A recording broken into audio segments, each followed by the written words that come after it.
যদি এমন মানুষ পান যার কোনো নেশা নাই, খোঁজ নিয়ে দেখবেন সে হয়তো ঝোল ঝোল গরুর মাংস পেলেই ঝাঁপিয়ে পড়ে। নেশা করেন, সমস্যা নেই, শুধু খেয়াল রাখবেন নেশা যেন আপনাকে না করে। লুকিয়ে সন্তানের গহনা বিক্রি করতে গিয়ে টের পেলাম নেশাই আমাকে করা শুরু করেছে। শেষ পর্যন্ত মেয়ের গহনা, মানে আর কত নিচে নামবা তুমি? না, তো অন্য কারণে ভুল বুঝতেছো তুমি। আমি ভুল ভাবতেছি না, যখন আমার টাকা চুরি করছো তুমি করছো আমি বুঝলাম, কিন্তু মেয়ের গহনাটা ছাড়বা না। ভালো হয়ে যাওয়ার চেষ্টা করতেছি, তো একটু একটু বদলাই দিচ্ছি। তুমি ভালো হয়ে যাবা সেটা তো আমি আরো 2 বছর ধরে শুনতেছি, তুমি তো 2 বছর চেঞ্জ হতে পারো নাই। পারছো? তোমার মতো একটা সাইকোপ্যাথ কখনো ভালো হবে না।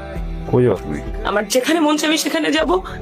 আমি তোমার সাথে থাকবো না, তুমি আমার সাথে কোনোদিন যোগাযোগ করার চেষ্টা করবে না। আমি করো না, শোনো, আমি বলি শুক্রিয়ার কি হবে, আমি করে বলবো। ওকে আমি আমার সাথে নিয়ে যাব। কই নিয়ে কি হবে মানে কি? আরে না, তো বললে হইলো নাকি? তুমিও যাবো না, শুক্রিয়াও যাবে না? আমি যাব এবং আমি সুপ্রিয়াকে সাথে নিয়ে যাব। তুমি যদি বিরক্ত করো আমি কিন্তু মামলা করব তোমার নামে। বলতেছি। আমি কোর্ট কাছারিতে যাব। বলছি চুপ, কথা বলো না, তুমি শোনো না। আরে আমি আদালত করবে আমার বাচ্চা ছাইড়া দিব। আরে ছাইড়া দিব তো, কথা কথায় যাবো যাবো, এটা কি